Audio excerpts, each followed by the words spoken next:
Give it up for one of the greatest, one of the smoothest, one of the nastiest.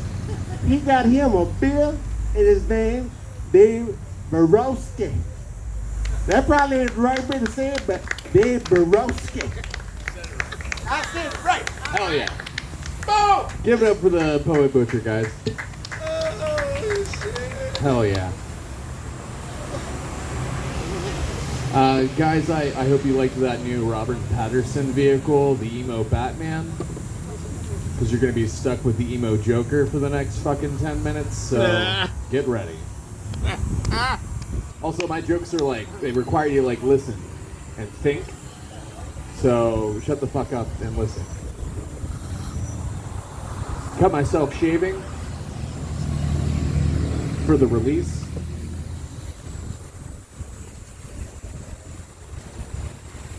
Guys, I get headier. I need you to keep up. Whatever, let's get darker. It's fine. Guys, I'm excited about Roe v. Wade getting overturned. Fucking stoked. Stoked about it. Not because I'm pro-life. Just I got all these stock options in back alley abortion clinics. Guys, financially, I'm killing it. But not as much as those doctors. All right, here's a little bit of a lighter one. The only thing that abortion laws have in common with the actual equipment used to do them is they suck.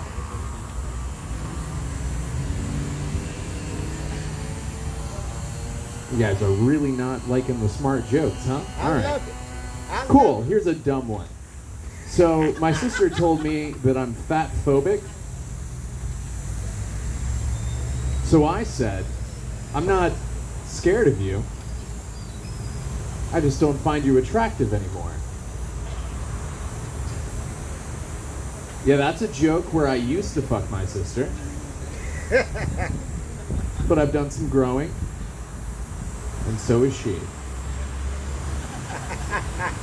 You guys think I can't double down on the incest? Well, get ready. So my parents were really strict, you know? Basically, one time my mom punched me right in the face for misbehaving. But I deserved it, you know? Forgot to pull out. Guys, you gotta get on board with these fucking one-liners. Because it's like one more and then I'm gonna move into like a long story. So, I don't like dirty talk during sex. Kids should have manners. A little bit better. Whatever, you guys aren't digging the one-liners. Let's get real. All right. So guys, I just I took a vacation, more of a staycation over the past couple weeks. I took 10 days off to be in a mental hospital. It's supposed to be more vulnerable on stage. Guys, I'm also supposed to do more crowd work. Any idea why I went to the mental hospital? Other than how I look, I'm not trying to find a Harley Quinn. I've already dated several. It's fine. Any guesses? No one? No one has any idea why someone would take a stint in the mental hospital? Zero? Retarded women. Was that suicide? Let's look at the board, guys. Number one answer, suicide attempt. All right, this is funny, guys, right? This is comedy. All right, now, this is the sad part of it. Let's rush through it. So I tried to kill myself, went to the mental hospital, and your guys' love of my comedy is really fucking doing great for me. While in the mental hospital, which I stayed in for 8 days, I had the old 48-hour hold in the original hospital because I was crazy. While I was in there getting signed in and whatnot, there was this amazing thing that happened while I was in there. I don't know if you guys have ever been in the mental hospital and are for sure the sanest person with the best hair in the mental hospital, but I highly recommend it. It's fucking rad. Let me tell you why. So, As I'm signing in, all of the nurses are just like, "Oh my god, I love your hair. It's fucking so dope." And I was like, "Yeah, it was real sad before I got here, but all of a sudden I'm feeling great. Thank you. Yeah, I do it myself. So I have a little anecdote about it, about how I dated a red flag, very ungood at monogamy hairdresser. But I took notes the whole time, so now I can just do it myself, so it's great. But then the first other patient that I ran into while I was in the mental hospital was, we're going to call her a lady, because girl would imply cute. That's the right response. And woman, that implies like strong, well-spoken, powerful.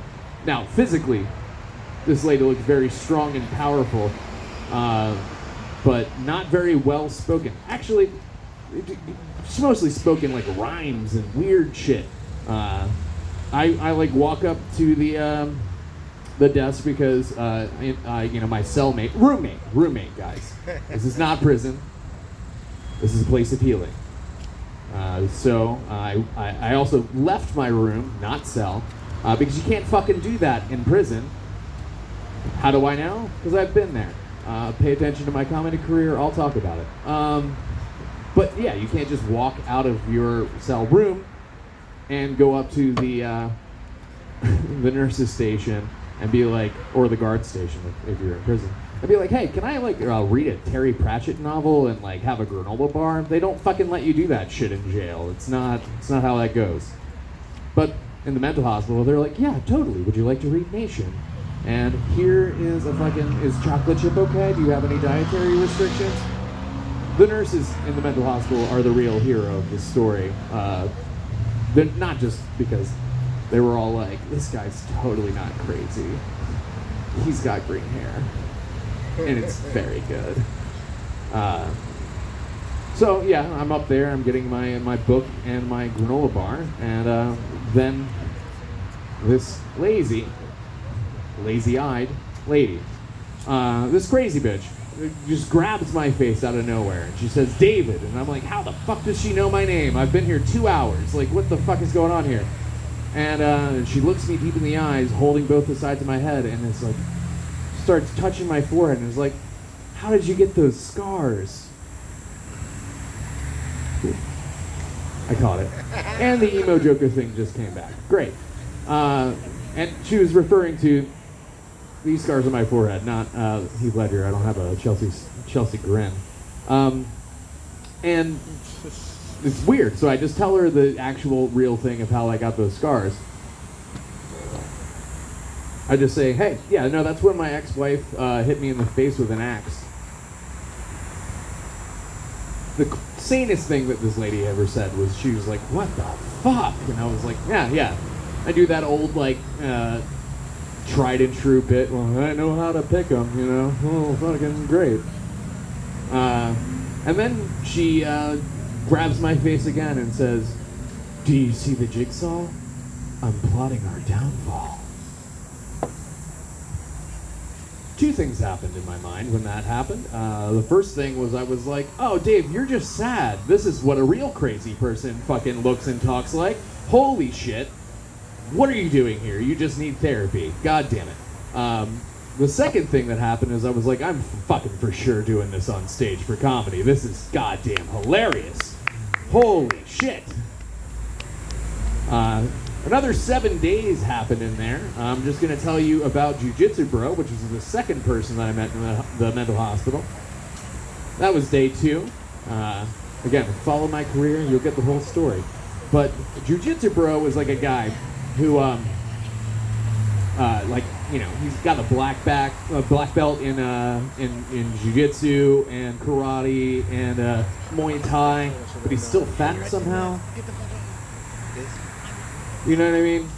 Like, this guy is sure that he's special ops in the Umbrella Corporation, which for you guys who don't play video games, that's a fucking made-up corporation that doesn't exist, and this guy is convinced that he works there.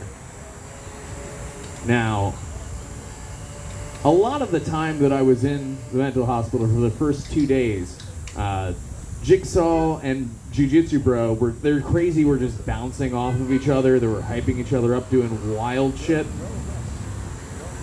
Well, in fact, they induced a schizophrenic into trying to shiv the nurses with plastic and a stapler that he had obtained during this whole process.